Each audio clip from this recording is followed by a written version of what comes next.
찬양에 큰 은혜 받으셨죠? 네, 다시 한번 큰 박수 해주시기 바랍니다. 찬양 감사합니다. 네, 오늘 우리들이 함께 보신 신명기 30장 말씀. 신명기가 가지고 있는 특징이 있습니다. 신명기는 모세의 오경 가운데 이제 이스라엘 백성들이 광야 생활을 마치고 무려 40년 동안이나 광야 생활을 했어요. 그 광야 생활을 마치고 가나안이라는 젖과 꿀이 흐르는 가나안 땅에 들어가기에 앞서서 가만히 살펴보니 이 광야 생활 40년의 세월 동안에 출애굽 1세대들, 출애굽을 경험해 본 사람들. 자, 이게 어떤 차이점이 있냐면 하나님께서 이 출애굽하는 당시에 보여주셨던 10가지 재앙, 그리고 홍해를 가르시는 사건, 그리고 만나를 먹여주셨던 일, 또 모든 위협으로부터 지켜주신 그 하나님의 은혜와 보호하심, 그리고 하나님께서 그때마다 주셨던 말씀들이 있고 그 말씀에 대한 해석들이 있었는데 이 모든 것들을 출애굽 1세대들은 이미 경험했습니다. 그런데 그 출애굽 1세대들이 가나안 땅에 들어갈 수 있었느냐? 아니에요. 그 가나안 땅에 들어갈 수 있었던 사람은 여호수아와 갈렙밖에 없었습니다. 모세도 못 들어갔습니다. 그러므로 1세대들은요, 모든 1세대들이 다 출애굽을 하는 과정에서, 광야 생활을 하는 과정에서 거기서 다 생을 마감했고요, 다 죽었습니다. 그래서 이제 출애굽을 마치고 가나안 땅에 들어가야 되는 그 주인공들은 누구였냐면 출애굽 2세대들 혹은 3세대들이었어요. 근데 이 2세대들과 3세대들이 가지고 있는 어려움은 무엇이었냐면 그들이 태어나서 보니 광야거든요. 어느 민족, 어느 나라에서 정착해 사는 게 아니고 계속해서 이동하고 또 광야 생활을 하는, 그 광야란 곳은 죽음의 땅입니다. 사람이 도저히 살 수 없는 곳, 그래서 하나님만 의지해 살아갈 수 있는 그런 지역, 그런 땅에서 태어나고 살아갔던 것이 출애굽 2세대들과 3세대들이죠. 그런데 모세 입장에서 봤을 때 이 2세대, 3세대들이 과연 저 가나안 땅에 들어가서 과연 잘 살 수 있을까? 현실적으로 생각해 보니까 안 되겠는 거예요. 하나님이 어떤 분인지도 잘 모르고요, 주시는 말씀에 대해서도 피상적으로만 알고 전에만 들었지 그 하나님이 이 백성들을 어떻게 이끌어 가실 것이고 역사하실지에 대해서 경험해 본 바가 적습니다. 그래서 이 신명기 말씀은 하나님께서 어떻게 이 이스라엘 백성들에게 말씀하셨고 명령하셨고 그 말씀의 의미는 무엇이며 또 가나안 땅에 들어갔을 때에 이 말씀을 붙잡고 살아가야 정말 참된 하나님의 백성으로 살아갈 수 있다는 것을 깨닫게 하기 위해서 다시 한번 말씀을 주시는 건데, 그래서 이 거듭신자, 한자로 거듭신자에 또 하나님 명령하셨다, 말씀을 주셨다는 의미의 신명기가 그런 뜻을 가지고 있는 겁니다. 그래서 신명기 말씀 30장 말씀의 1절로부터 4절까지 보신 오늘 본문 말씀은요, 이미 이 백성들이 하나님 말씀에 대해서 수많은 불순종과 수많은 어김과 또 이런 유혹 속에서 또 이러한 광야의 어려움 속에서 이미 나태해질 대로 나태해지고 하나님을 온전히 깨닫지 못하는 그런 영적인 상태를 염두하고 주시는 말씀이기 때문에 오늘 이 말씀을 잘 알아야 되고 이 말씀을 잘 받아들여야 되는 간절함이 있는 겁니다. 그런데 오늘 이 말씀을 우리에게 주신다는 것은요, 우리의 삶이 그렇다라는 거예요. 이스라엘 백성들이 출애굽을 하고 광야 생활을 하면서도 그들의 삶 자체가 항상 어려움과 환난과 근심과 또 여러 가지 문제거리들의 연속이었듯이 우리의 인생도 그래요. 우리가 잘 사는 것 같아 보일지 모르지만 사실 그렇지 않습니다. 내 뜻대로 되지도 않고요, 내 마음대로 되지도 않고 늘 걱정과 근심이 많죠. 또 지금 같은 경우에는 또 얼마나 더 하겠습니까? 좀 잘 되는가 싶더니 다시금 확진자가 늘어나서 교회도 어려움을 당하고 신앙생활에 여러 가지 어려움이 있습니다.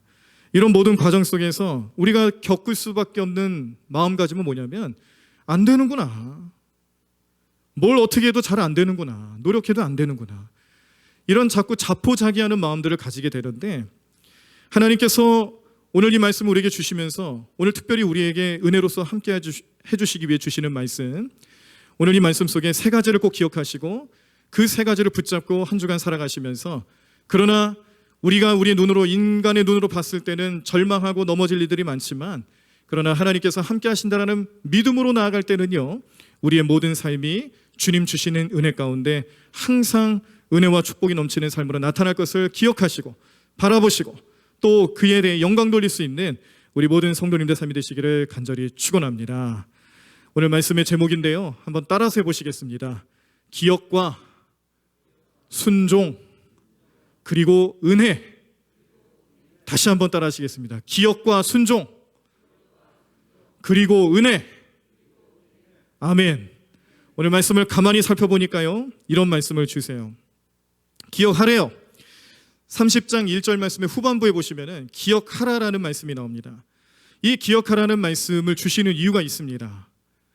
누구든지 하나님 은혜를 받고 하나님 은혜대로 살아가는데요, 그 은혜를 깨닫고 그 은혜를 기억한 사람이 있다 없다? 없다는 거예요. 적다라는 거예요.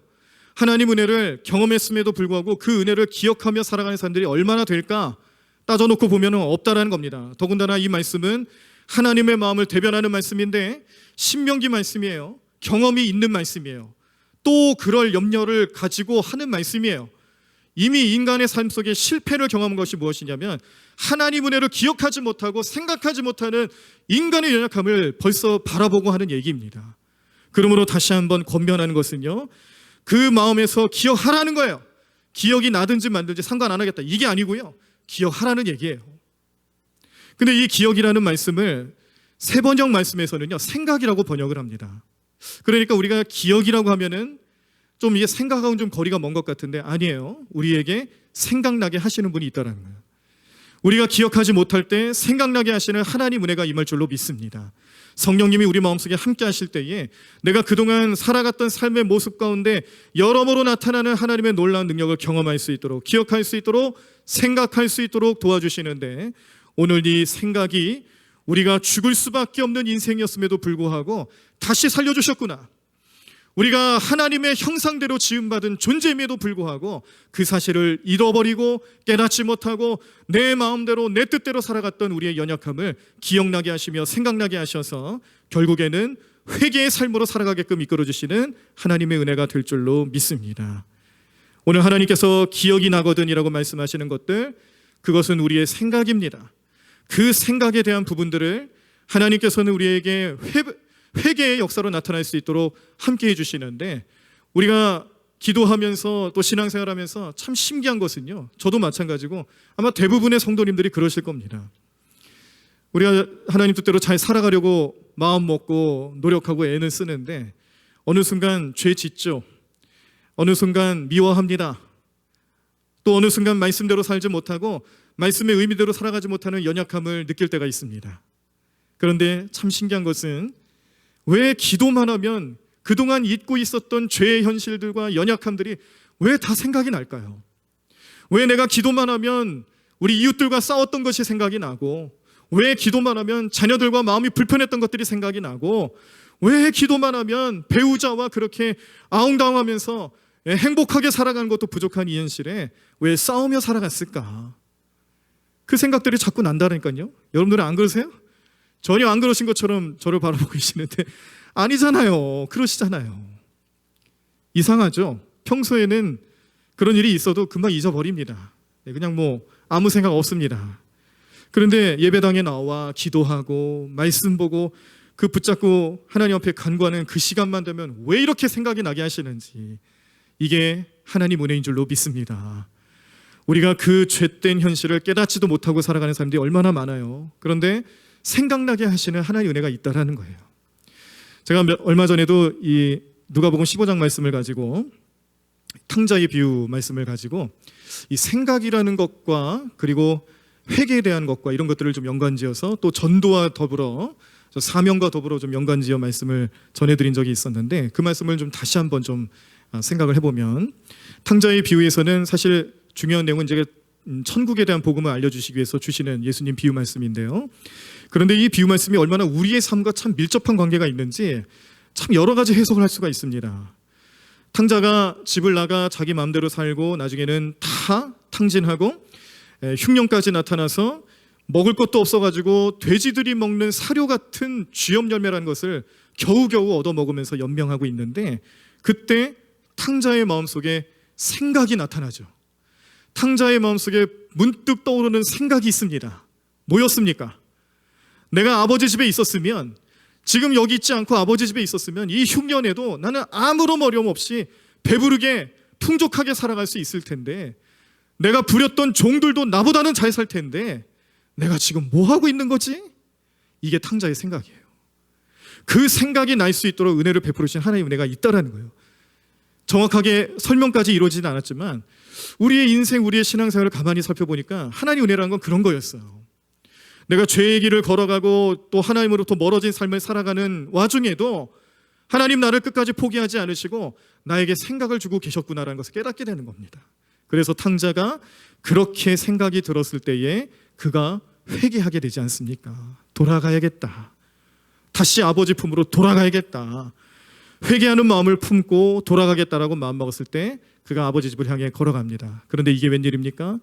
아버지는 탕자가 언제 올려나 늘 언덕 위에서 바라보면서 기다리고 있었다라는 거예요. 그게 하나님 사랑이죠. 그래서 모든 죄인도 사랑하시는 하나님의 은혜, 모든 죄인들이 다 구원받기를 원하시는 그런 하나님의 은혜를 이 탕자의 비유를 통해서 말씀해 주시고 계시는데, 탕자의 삶이 우리의 삶이었다는 것을 깨닫게 되는 순간에 우리는 그런 사명이 생깁니다. 어떤 사명이었어요? 내가 뒤늦게 생각이 나서 하나님께 돌아왔지만 우리 가족은, 우리 이웃은, 또 아직 예수님을 알지 못하는 우리의 주변 사람들에게는 그러한 연약함이 나타나지 않도록 도와줘야겠다. 그래서 전도하고요, 그래서 나아가서 복음 전하는 거예요. 하루라도, 한시라도 빨리 하나님 품으로 돌아올 수 있도록 돕기 위해서 우리가 전도한다는 사실입니다.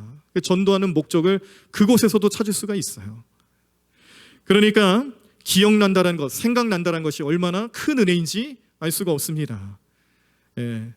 우리 또 한 주간 지내시면서 하나님 은혜 많이 생각나시길 간절히 축원합니다.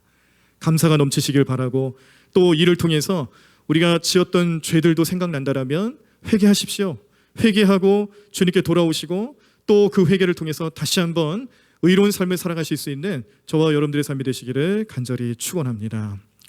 자, 오늘 또 말씀에 2절의 말씀을 보시면은 거기에 청종하라는 말씀이 나와요. 2절의 마지막 부분을 보시면은 청종하라는 말씀이 나옵니다.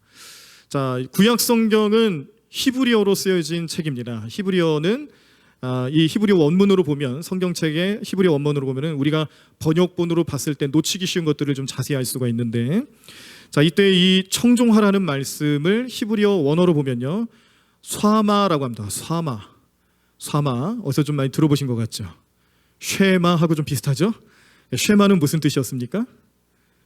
쉐마 이스라엘 하면 들으라 이스라엘, 이런 뜻이잖아요. 그래서 들으라라는 뜻이에요. 근데 쏴마는 단순히 들으라는 말과는 좀 다릅니다. 그러니까 쉐마하고 표현도 다르잖아요. 비슷한 발음이지만 표현 자체가 달라요. 쉐마는 단순히 듣는 겁니다. 듣는 거. 듣고 그냥 흘려버릴 수 있어요.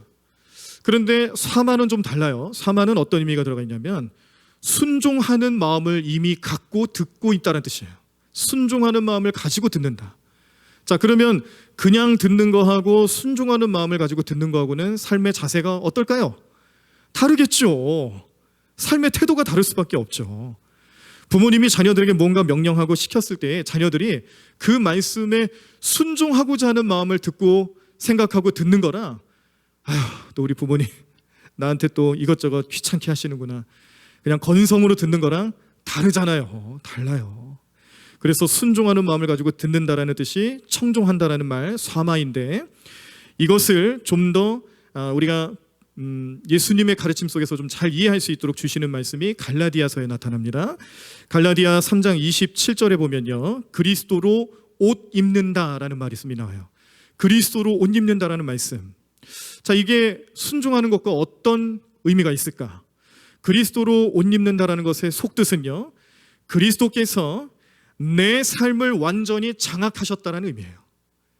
단순히 옷 입는 게 아니에요. 겉으로만 그런 척하는 게 아니란 거예요. 옷을 입는 그 순간에, 그리스도로 옷을 입는 그 순간에 지금까지 나의 삶이 이제 완전히 그리스도께 장악이 되어서 그리스도께서 내 주인이 되시고 내 삶의 방향을 알려주시고 말할 것을 알려주고 생각을 알려주시고 모든 삶을 이끌어 가신다라는 고백이 이 그리스도로 옷 입는다라는 말씀에 들어가 있는 겁니다. 근데 우리가 순종을 하기 위해서는요, 아까 이 사마의 의미에서도 들어가 있듯이 순종하는 마음을 가지고 있어야 돼요. 근데 이 순종하는 마음을 가지고 순종을 하려면 우리는 우리 뜻대로 안 된다는 겁니다. 우리 스스로 할 수 없어요. 실패합니다. 연약합니다. 작심삼일밖에 되지 않고요. 언제든지 우리는 넘어질 수밖에 없는 연약함이 있는데, 그때 그리스도로 옷 입는 삶을 살아가는 사람들은 그 순종의 의미를 정확하게 지킬 수 있는 능력이 여기서 나타나는 거예요. 왜요? 그리스도께서 내 삶을 어떻게 했다고요? 장악했기 때문에 가능한 거예요. 하나님 말씀에 순종할 수 있기 위해서 주시는 능력을 그리스도께서 주신다는 겁니다. 예수님께서 주신다는 겁니다. 예수님 믿는 복음 안에서 나타난다는 겁니다. 내가 그리스도인이다라는 믿음을 가지고 살아갈 때에 그 그리스도로 옷 입는 삶을 통해서 나타나는 능력 중에 하나는 무엇이냐면 순종할 수 있는 능력을 주신다라는 거예요. 믿으십니까? 이 순종하는 능력을 우리 스스로 얻지 못할 때에 예수님을 믿는 믿음 안에서 얻을 수 있다는 사실을 기억하고 그 사실을 믿음으로 바라보며 살아가실 때에 하나님 말씀에 청종하는 삶, 하나님 말씀에 순종하는 삶을 살아갈 수 있다는 것을 늘 깨달으시기를 간절히 축원합니다.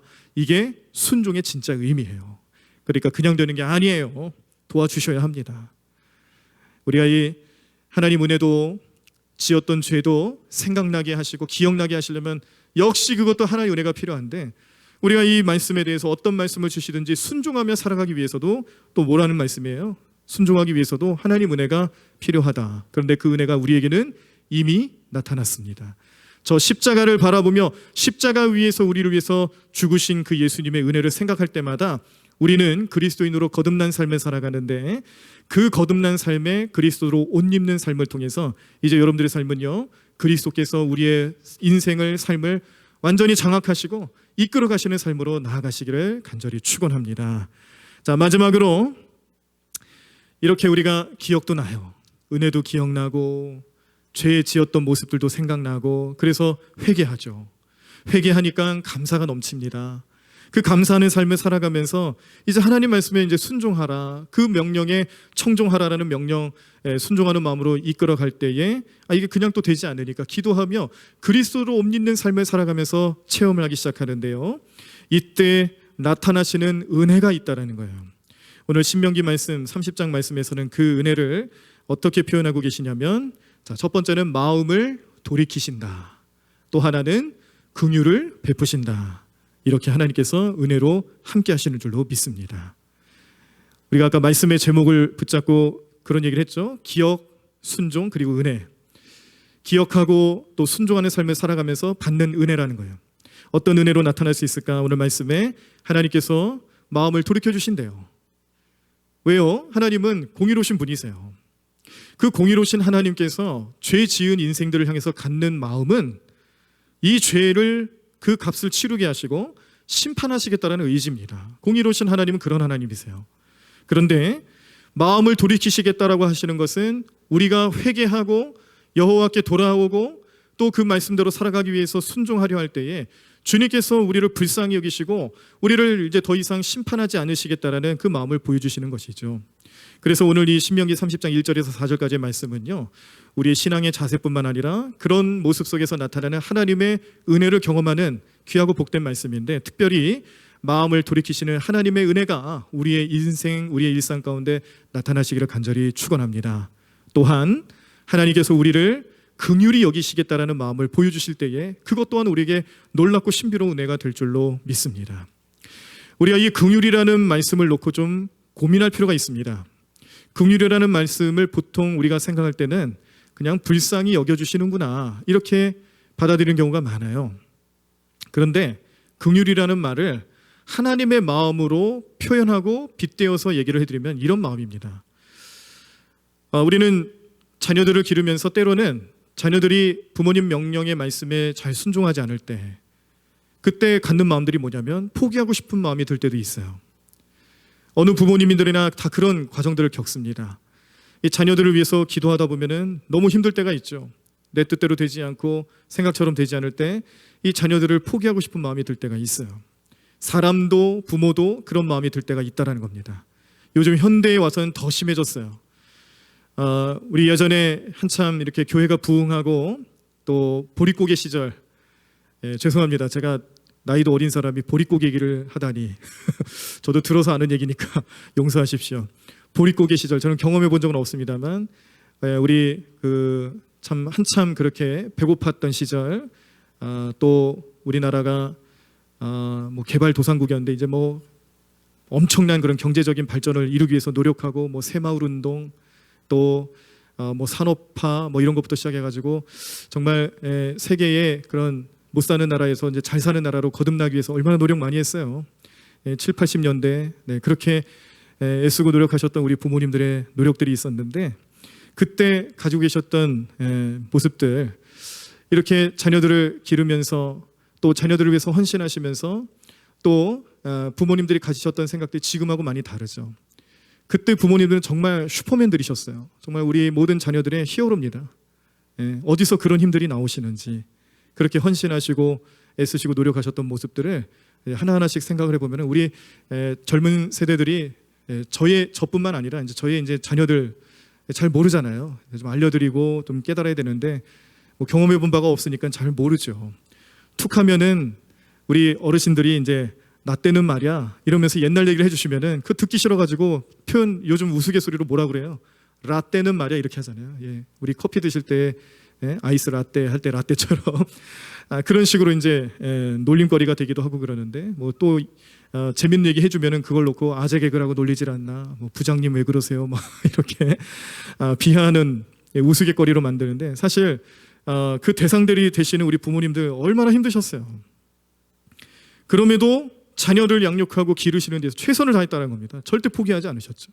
근데 요즘 우리 부모님들, 우리 믿음의 죄송합니다. 우리 어린 자녀들을 혹은 또 자녀들 잘 길러내고 계시는 또 젊은 우리 가정들에서 너무 쉽게 포기하는 것 같아요. 우리 부모님들이 그러지 않았는데 요즘은 좀 그런 모습들을 보면서 안타까운 마음을 갖게 됩니다만, 우리 하나님도 그러시다라는 겁니다.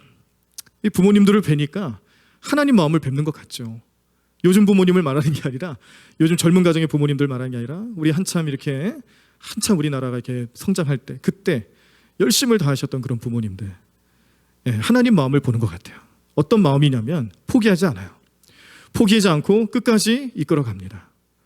그런데 그럼에도 불구하고 하나님 때로는, 오늘 이 신명기 말씀뿐만 아니라 이 이스라엘 백성들이 하나님과의 관계를 맺는 모든 역사의 과정 속에서 어떤 때는 하나님 포기하시려고 하는 마음도 가지신 적이 있어요. 얼마나 하나님 마음이 힘드셨으면 포기하고 싶었을까. 하나님께서 주시는 마음을 얼마나 그 백성들이 깨닫지 못하고 받아들이지 못하면 그냥 포기해버리고 새로운 사람을 다시 세워서 그 민족을 이뤄가시려고 하는 마음까지 품으셨을까. 이게 모세 얘기입니다. 모세 얘기. 십계명을 받아들고 내려오는 모세, 눈에 뭐가 펼쳐지냐면 금송아지를 만들어가지고 금송아지 주변에서 뛰놀고 있는 백성들이에요. 십계명의 첫 계명이 뭡니까? 나 위에 다른 신을 두지 말아라, 우상 숭배하지 말라라는 거잖아요. 그 첫 계명부터 깨진 모습을 보면서 하나님 무슨 생각을 하셨냐면, 그냥 이 백성들 다 쓸어버리고, 모세야 내가 너를 다시 새로운 민족의 씨로 삼겠다, 다시 너를 통해서 큰 민족을 만들겠다, 그런 말씀을 주시는 거예요. 그런데 모세가 기도합니다. 중보합니다. 하나님 절대 그러시면 안 된다고, 하나님 용서해달라고, 하나님 내 이름이 생명록에서 지워지는 한이 있더라도 이 백성을 다시 하나님 백성으로 삼아달라고 간절히 구하는데, 하나님께서 그 마음을 받아들이시죠. 그래서 여기까지 올 수 있게 된 게 이스라엘 백성들이에요. 그 하나님의 마음을 먼저 아셔야 돼요. 포기하고 싶었던 하나님의 마음이 있으셨어요. 심지어 하나님도 포기하고자 하는 마음을 가지셨었는데, 그 하나님께서 긍휼을 베푸신다라고 할 때는, 그래서 그 긍휼이 어떤 의미를 가지고 있냐면, 하나님은요, 죄 지은 인생들, 이 백성들을 다시 다 뒤집어 엎으시고 다 정죄하시고 심판하셔서 그 백성들 다 쓸어버릴 수 있는 능력이 있음에도 불구하고, 그렇게 할 수 있는 능력이 계심에도 불구하고 했어요, 안 했어요? 하시지 않았다라는 게 긍휼의 의미예요. 하나님께서 하실 수 있는 능력이 있음에도 불구하고 그 백성들을 사랑하시기 때문에 하시지 않으셨어요. 그게 하나님의 긍휼이라는 말씀의 뜻입니다. 우리가 그냥 우리 생각처럼 쉽게 넘어갈 문제가 아니라는 거예요. 마음을 돌이키시고 긍휼을 베푸신다라는 말씀 속에서는요, 하나님이 이 백성을 보시면서 얼마나 고민하고 얼마나 고심하고 이 백성들을 어떻게 하면 좋을까, 고민의 고민을 끝하신, 그렇게 고민하신 끝에 보여주신 마음이, 그래 사랑하자, 그래 받아들이자, 할 수 있지만 하지 않겠다라고 표현하신 게 긍휼이라는 말씀입니다. 그러니 우리가 긍휼함의 은혜를 받는다라는 것 정말 큰 은혜입니다. 아무것도 아닌 은혜가 아닙니다. 누구나 받을 수 있는 은혜는 아닙니다. 정말 하나님께서 우리에게 놀라운 능력을 베풀어 주실 때 가능한 은혜가 긍휼의 은혜예요. 그 긍휼의 은혜를 우리는 또 어디서 발견합니까? 확증해 주신 은혜가 어디서 있습니까? 십자가 아니겠어요? 하나님께서 우리를 긍휼히 여기신다라는 그 마음을 십자가에서 완성하시지 않으셨어요? 우리는 십자가를 날마다 바라보며 십자가 품으며 살아갈 때에 그 은혜를 감사할 줄 알아야 된다는 사실 꼭 기억하시기를 간절히 축원합니다. 사랑하는 대광교회 성도 여러분, 오늘 우리는 신명기 말씀을 보면서 이스라엘 백성들에게 주시는 거듭해서 주시는 하나님 말씀이지만 그 거듭해서 나타나시는 하나님 말씀이 사실은 오늘 이 시대를 살아가는 나에게 주시는 하나님 말씀 되는 줄로 믿습니다. 나도 기억하지 못해요. 생각을 못합니다. 깨닫지 못합니다. 그런데 기도하고 성령 충만함으로 살아갈 때 비로소 깨닫는 거예요. 기억났습니다. 내가 얼마나 부족한 존재였는지, 얼마나 연약한 존재였는지 기억났어요. 회개하십시오. 회개하며 하나님의 은혜를 구하십시오. 회개하며 하나님 말씀에 순종하십시오. 순종하는 삶을 통해서 그리스도가 내 삶의 주인됨을 믿음으로 고백하시고요, 그 그리스도로 옷 입는 삶의 의미를 온전히 깨닫고 한 주간 살아가실 때에 그냥 아무렇게 살아가는 것이 아니라 그렇구나, 그리스도가 내 삶을 장악할 수 있도록 내어 맡기는 거구나, 그 의미를 생각하시고 그렇게 살아가실 때에 하나님께서 우리에게 베풀으시는 은혜, 마음을 돌이켜주시고요, 긍휼의 은혜를 베풀으시는 하나님의 사랑 속에서 형통한 은혜로 살아가실 수 있는 저와 여러분들의 삶이 되시기를 간절히 축원합니다.